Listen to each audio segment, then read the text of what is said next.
নমস্কাৰ এটি গুৰুত্বপূৰ্ণ বাতৰি লৈ ষ্টুডিঅ'ৰ মজিয়াত মই উৎপল দাস যোৰহাটৰ নেশ্যনেল ইনষ্টিটিউট অফ ডিজাইনৰ প্ৰেক্ষাগৃহত অভিলাষা ডিজাইন চেণ্টাৰ জৰিয়তে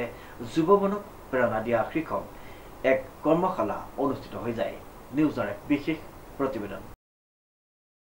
যোৰহাটৰ নেশ্যনেল ইনষ্টিটিউট অফ ডিজাইন চমুকৈ NIDৰ প্ৰেক্ষাগৃহত অভিলাষা ডিজাইন চেণ্টাৰ জৰিয়তে যুৱমনক প্ৰেৰণা দিয়া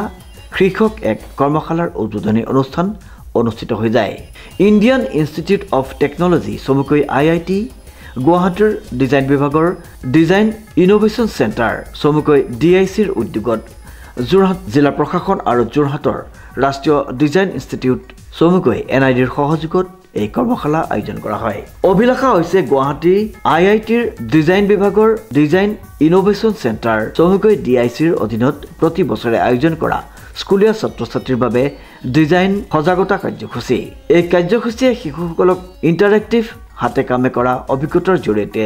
ডিজাইনৰ গতিশীল আৰু আকৰ্ষণীয় জগতখনৰ সৈতে পৰিচয় কৰাই দিয়াৰ এক মঞ্চ হিচাপে কাম কৰে কেৰিয়াৰ সজাগতা আৰু প্ৰচাৰ কাৰ্যসূচীৰ ক্ষেত্ৰত এয়া যোৰহাট জিলা প্ৰশাসনৰ এক অনন্য পদক্ষেপ উদ্বোধনী অনুষ্ঠানত যোৰহাট জিলা আয়ুক্ত জয় শিৱানী দিয়ক সমজিলা আয়ুক্ত মগেন নৰহ বিদ্যালয়সমূহৰ পৰিদৰ্শক লগতে NID যোৰহাট আৰু IIT গুৱাহাটীৰ বিষয়াসকল শিক্ষক আৰু অভিভাৱকসকল উপস্থিত আছিল উল্লেখযোগ্য যে নৱম দশম একাদশ আৰু দ্বাদশ শ্ৰেণীৰ ছাত্ৰ-ছাত্ৰীসকলৰ এই তিনিদিনীয়া কৰ্মশালাত প্ৰায় 1600 গৰাকী ছাত্ৰ-ছাত্ৰীয়ে অংশগ্ৰহণ কৰিব আৰু এই কৰ্মশালা 31 আগষ্ট 2025 লৈকে অব্যাহত থাকিব